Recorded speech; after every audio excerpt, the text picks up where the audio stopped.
നെത്തോലി തോരൻ ഉണ്ടാക്കിയാലോ കൂട്ടുകാരെ? വന്നാട്ടെ. ആദ്യമായി നെത്തോലി വൃത്തിയാക്കി വെക്കുക. മുള്ള് കളയണ്ട കേട്ടോ. മുള്ള അതുപോലെ വെച്ചാണ് ഞാൻ എടുത്തേക്കുന്നത്. അരപ്പ് തയ്യാറാക്കുവാൻ വേണ്ടി മുളക് പൊടി, മഞ്ഞപ്പൊടി, ജീരകം ഇവ ഒരുപാട് അരയാതെ അരച്ചെടുക്കണം. ഇഞ്ചിയും വെളുത്തുള്ളിയും ക്രഷ് ചെയ്ത് വച്ചിരുന്നാൽ മതി. അതുപോലെ സവാളയും പച്ചമുളകും അരിഞ്ഞു വെക്കുക. തേങ്ങ കൊത്തി അരിഞ്ഞത്, അതായത് നമ്മൾ ഉണ്ണിയപ്പത്തിനൊക്കെ ചേർക്കൂലേ അതുപോലെ. അപ്പോൾ ചൂടായ ചട്ടിയിൽ എണ്ണയൊഴിച്ച് കടുക് പൊട്ടിക്കുക. അതിനുശേഷം നമ്മുടെ കറിവേപ്പില ഇട്ട് സാധാരണ നമ്മൾ ചെയ്യുന്നത് പോലെ അതിനകത്ത് തേങ്ങ ഇട്ട് വറുക്കുക. തേങ്ങ മൂത്ത് വരുമ്പോൾ നമുക്കതിനകത്തേക്ക് സവാളയും പച്ചമുളകും ഇഞ്ചിയും വെളുത്തുള്ളിയും കൂടെ ആഡ് ചെയ്ത് നല്ലതുപോലെ മൂക്കുന്നത് വരെ ഇളക്കുക. ഈ പരുവമാകുമ്പോൾ നമ്മുടെ നെത്തുള്ളിക്കുട്ടന്മാരെ അതിനകത്ത് ആഡ് ചെയ്യണം. ഒരു കാര്യം ശ്രദ്ധിക്കാനുള്ളത്, പച്ചവെള്ളം നമ്മൾ ഇതിനകത്ത് ഒരു കാരണവശാലും ഒഴിക്കരുത്. കാരണം നമ്മുടെ നെത്തോലിയിൽ തന്നെ നല്ല ജലാംശം അടങ്ങിയിട്ടുണ്ട്. അതിന് വേവാൻ പറ്റിയ ജലാംശം അതിൽ തന്നെ കാണും.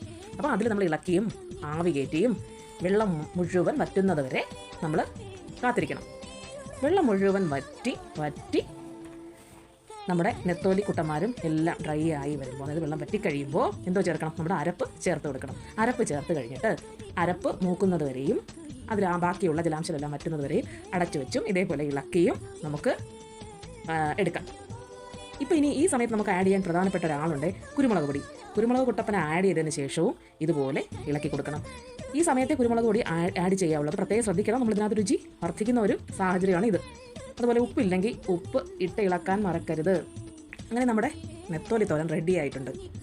അപ്പോൾ വാങ്ങി വെക്കാവുന്നതാണ്. അതിനുശേഷം നമുക്ക് സെർവ് ചെയ്യാം. അപ്പോൾ നെത്തോലി തോരൻ റെഡി ആയിട്ടുണ്ട്. എല്ലാവരും ചെയ്ത് നോക്കണം കേട്ടോ. കൂടാതെ എൻ്റെ ചാനൽ ലൈക്ക് ചെയ്യണം, സബ്സ്ക്രൈബ് ചെയ്യണം, കമൻറ്റും ചെയ്യണം.